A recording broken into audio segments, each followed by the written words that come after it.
সদস্য শেখ হামিদ আজকে ৭৯তম স্বাধীনতা দিবসের পতাকা উত্তোলন করছে। সবাই শুরু করি। বন্দে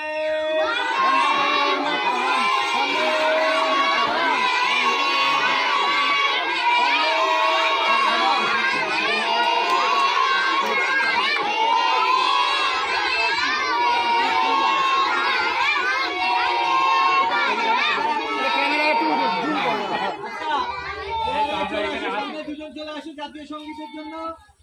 চলে আসো সামনে আসো, যারা সবাই তো পারে। চলে আসো।